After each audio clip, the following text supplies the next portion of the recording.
Court ने कहा कि जिस तरह से आप क्या 302 में ये मामला 302 का है और आप क्या 302 में ऐसे ही एक्शन लेते हैं जिस तरह से एक्शन आपने इसमें लिया है कि अक्यूज को छोड़ दिया। और हरीश साल्वे भी कई बार मुझे लगा कि लैक ऑफ कॉन्फिडेंस था इस मामले में उनके पास। लखीमपुर मामले को लेकर आज सुप्रीम कोर्ट में दूसरे दिन सुनवाई हुई। सुनवाई के दौरान यूपी सरकार की तरफ से पेश हुए वरिष्ठ वकील हरीश साल्वे ने बताया कि इस मामले में आरोपी आशीष मिश्र को पुलिस के सामने पेश होने के लिए शनिवार सुबह 11 बजे तक का वक्त दिया गया है।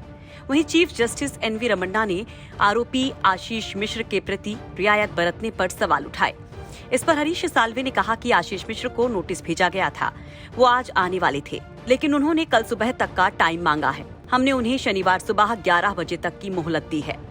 इसके अलावा गिरफ्तारी को लेकर उठ रहे सवाल पर सख्त रुख अपनाते हुए सीजीआई ने पूछा कि आखिर आप क्या संदेश देना चाहते हैं। आईपीसी की धारा 302 के मामले में पुलिस सामान्य तौर पर क्या करती है, सीधा गिरफ्तार ही करते हैं ना। अभियुक्त जो भी हो, कानून को अपना काम करना चाहिए। चीफ जस्टिस ने ये भी कहा कि मामले की गंभीरता को देखते हुए हम फिलहाल कोई टिप्पणी नहीं कर रहे हैं। उन्होंने कहा कि हम जिम्मेदार सरकार और जिम्मेदार पुलिस देखना चाहते हैं। सभी मामलों के आरोपियों के साथ एक तरह का ही व्यवहार होना चाहिए। लखीमपुर खीरी मामले में सुप्रीम कोर्ट ने ये साफ कर दिया है कि अब तक उत्तर प्रदेश सरकार ने इस मामले में जांच के नाम पर जो भी काम किया है, जो भी कदम उठाए हैं, कोर्ट उससे कतई संतुष्ट नहीं है।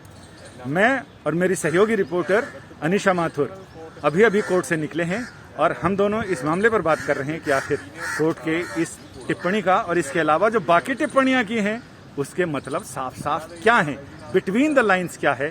अनिशा, कोर्ट ने जिस तरह से एक सुर में तीनों जजेज ने इस मामले को पर टिप्पणी की है, आपकी नॉलेज, आपका विवेक क्या कहता है इस पूरे मामले में? देखिए संजय जी, साफ तौर पे कोर्ट ने सीधी बात ये कह दी है कि जो अभी तक हुआ वो ठीक नहीं हुआ और आगे भी उन्हें उम्मीद नहीं है कि कुछ अच्छा होगा, क्योंकि न केवल उन्होंने ये सवाल उठाया है कि आपने मिनिस्टर के बेटे को, जिसके खिलाफ मर्डर के चार्ज है, आज तक अरेस्ट नहीं किया।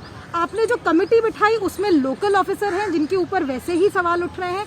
और तीसरा कि हमें ये नहीं लगता कि सीबीआई भी जांच कर पाएगी, क्योंकि जो लोग इन्वॉल्व हैं उनकी वजह से। तो आप अब ये देखिए कि कितनी बड़ी बात आज कोर्ट ने कह दी है। कोर्ट ने एक नहीं अनेक टिप्पणियां की और कोर्ट ने कहा कि जिस तरह से आप क्या 302 में ये मामला 302 का है और आप क्या 302 में ऐसे ही एक्शन लेते हैं जिस तरह से एक्शन आपने इसमें लिया है कि अक्यूज को छोड़ दिया। और हरीश साल्वे भी कई बार मुझे लगा कि लैक ऑफ कॉन्फिडेंस था इस मामले में उनके पास। देखिए, हरीश साल्वे जो कि उत्तर प्रदेश सरकार के लिए अपीयर हो रहे थे, उन्होंने भी साफ सी बात एक कह दी कि गन केसिंग जो है, शेल केसिंग यानी कि बंदूक की गोली के टुकड़े वहां मिले हैं, लेकिन पोस्टमार्टम रिपोर्ट में हमें गोली का निशान कुछ नहीं मिला।